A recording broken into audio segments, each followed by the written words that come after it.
बिस्मिल्लाहिर्रहमानिर्रहीम या कनाबदू या कनस्ताइन। इस वक्त हम इंसाफ लॉयर फोरम के वकला आपके सामने PTI से तल्लुक़ रखने वाले दोस्त खड़े हैं सुप्रीम कोर्ट के सामने। और आज हम खड़े क्यों हैं? पिछले दिन भी आए, उससे पहले भी आए और बार बार हम आते हैं इंसाफ लेने के लिए। इमरान खान साहब की हेल्थ का इशू था। सुप्रीम कोर्ट ने हुक्मनामा जारी किया कि इमरान खान साहब को शिफा इंटरनेशनल हॉस्पिटल इस्लामाबाद 2 दिन के अंदर शिफ्ट किया जाए, उनका प्रॉपर ट्रीटमेंट हो, एग्जामिनेशन हो। अदालती हुक्म की अजूली करते हुए ना इन्होंने शिफ्ट किया, ना उनका ट्रीटमेंट हुआ, ना उनका एग्जामिनेशन हुआ, और ना ही जो बोर्ड बनाने के हवाले से सुप्रीम कोर्ट ने कहा था कि बोर्ड बनाया जाए जिसमें डॉक्टर उज़मा और खान साहब के ज़ाती मौलवी डॉक्टर फैसल होंगे, ना ही वो किया गया। झूठ, फरेब, धोखा, एक ड्रामा किया गया पूरी कौम के साथ, पाकिस्तानी अवाम के साथ, इमरान खान साहब के साथ और सुप्रीम कोर्ट के साथ ये फ्रॉड किया गया।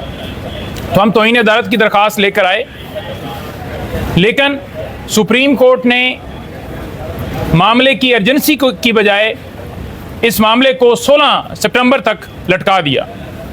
कहा गया कि अवेलेबिलिटी नहीं है और 16 सितंबर को तौहीन अदालत की दरख्वास्त फिक्स होगी। देखिए, सुप्रीम कोर्ट के जो SOPs हैं उसके मुताबिक ख़ास तौर पर बेल से रिलेटेड मामला या इम्प्लीमेंटेशन का मामला हो, यानी उसी कोर्ट के हुक्म के अमल का मामला हो, तौहीन अदालत का मामला हो, तो उसी वीक के अंदर मुकदमा लगाया जाता है या उससे अगले वीक के अंदर लगाना मस्ट है। ये सुप्रीम कोर्ट ने खुद SOPs बनाए हैं। तो जब आपने खुद SOPs बनाए हैं और एक हेल्थ का इशू जो है वो सेहत और ज़िंदगी के रिलेटेड है, तो इसमें इतनी जो है वो गफलत या सुस्ती वो क्यों की जा रही है?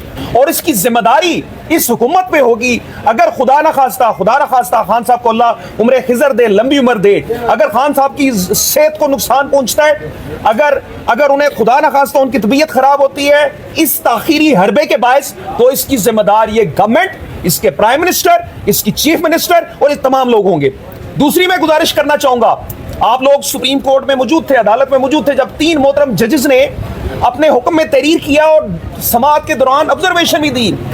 वो ऑब्जर्वेशन ये थी कि अगर ऑनरेबल सुप्रीम कोर्ट के हुक्म की तामील नहीं की जाती, इस पे अमल नहीं किया जाता, तो बहनें या पिटिशनर दोबारा सुप्रीम कोर्ट आएंगे। ये सुप्रीम कोर्ट के हुक्म में दर्ज है।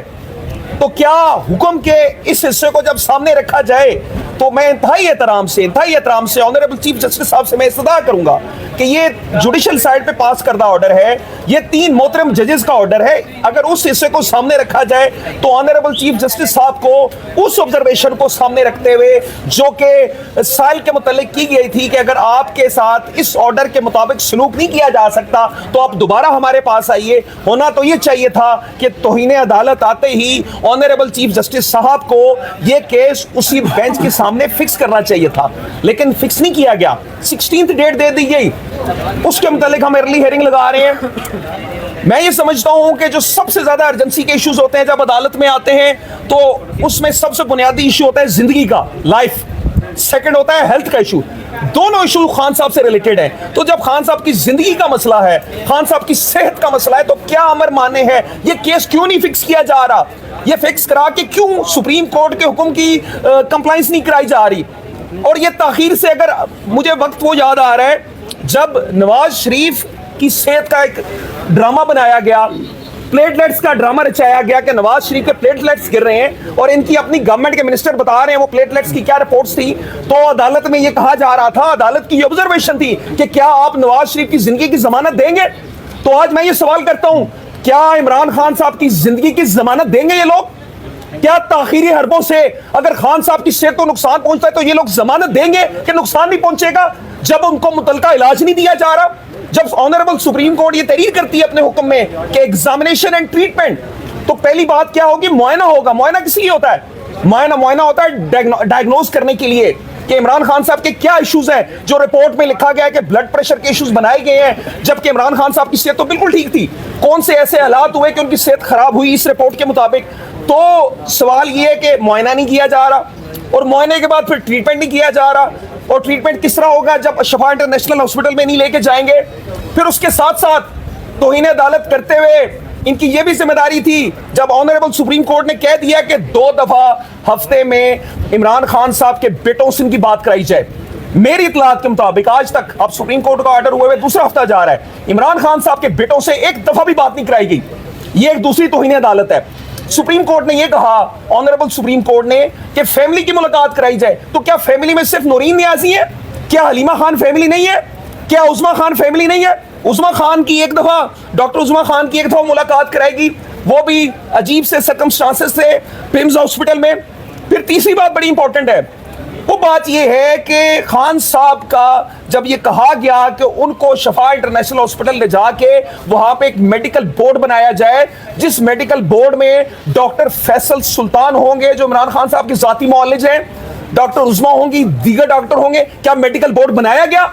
तो मैं ये समझता हूं कि पाकिस्तान की तारीख का ये एक ऐसा केस है, एक ऐसा तौहीन अदालत का केस है जिसमें वो कहना ये चाहिए कि राइटिंग्स ऑन द वॉल। ये हुकूमत इस तौहीन अदालत की बाबत बहुत बड़ी कीमत अदा करने जा रही है। मैं ये अर्ज करता चलूं कि अगर हमारा केस अदालत में लगता है, और मैं उम्मीद करता हूं कि बगैर ताखीर के लगे, क्योंकि इमरान खान साहब की जिंदगी और सेहत का मसला है और आइन और कानून के मुताबिक सुना जाता है, सफ़े मिसल पे मौजूद मवाद के मुताबिक सुना जाता है, तो इस गवर्नमेंट को, इसके प्राइम मिनिस्टर को और जो रिस्पोंडेंट्स हैं उनको तौहीन अदालत की सजा से कोई नहीं बचा सकेगा। और फिर ये मैं अर्ज करूं, एक लम्हे की सजा हुई थी चंद लम्हात की यूसुफ रजा गिलानी को, तो हो सकता है कि ये गवर्नमेंट भी तौहीन अदालत में फारिग हो।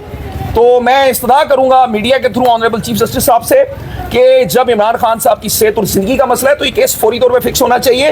हम लोग इस बाबत आज अर्ली हियरिंग की पिटीशन दे रहे हैं, जो कि मैंने कुछ दिन पहले की तैयार कर रखी है। उजैर भंडारी साहब हमारे इसमें लीड काउंसिल है, जैसे कि नईम साहब ने कहा, सलमान अकरम राजा साहब भी जाती तौर पर तमाम लीगल इशूज को देख रहे हैं। तो इंशाअल्लाह ताला हम अपने आईनी कानूनी हकूक के लिए ऑनरेबल सुप्रीम कोर्ट के दरवाजे पर दस्तक देते रहेंगे। Thank you. नहीं भाई, ये सर जिस तरह से हॉस्पिटल्स के हालात हैं, फिम्स का जो कल वाकया हुआ है, पाकिस्तान का मोस्ट वेल रेप्यूटेड उसे इदारा कहा जाता है, अगर वहाँ की हालात है तो आप क्या समझते हैं कि दीगर जो पूरे मुल्क के अंदर जो हॉस्पिटल्स है वो इस काबिल है कि खान साहब को वहाँ शिफ्ट किया जाए? अब मुल्क से बाहर भेजा जाए उन्हें इलाज के लिए? देखें, बात यह है कि मुल्क से बाहर तो इनकी बड़ी ख्वाहिश है कि नवाज शरीफ जैसे बाहर स्टाम्प दे के गए थे, हमेशा ये कहते हैं कि काश इमरान खान साहब भी ऐसे हों या हमारे लीडर भी ऐसे होते कि स्टाम्प देकर लंदन ना जाते, तो इनको रश्क आता है।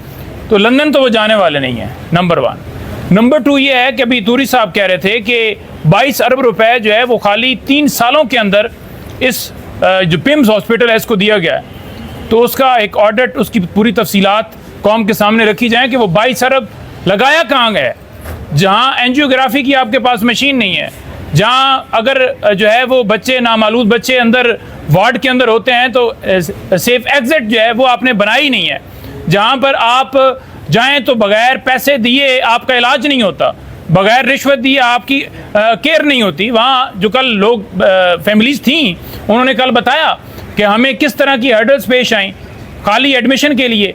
तो बात यह है कि यहाँ जो सारी जितने भी इदारे हैं वहाँ सिर्फ कार्रवाइयाँ चल रही हैं, तो यहाँ इलाज करवाना वो एक पूरी हकीकत सामने आ गई है कि किस तरह सरकारी इदारे जो हैं इन्होंने तबाह कर दी हैं।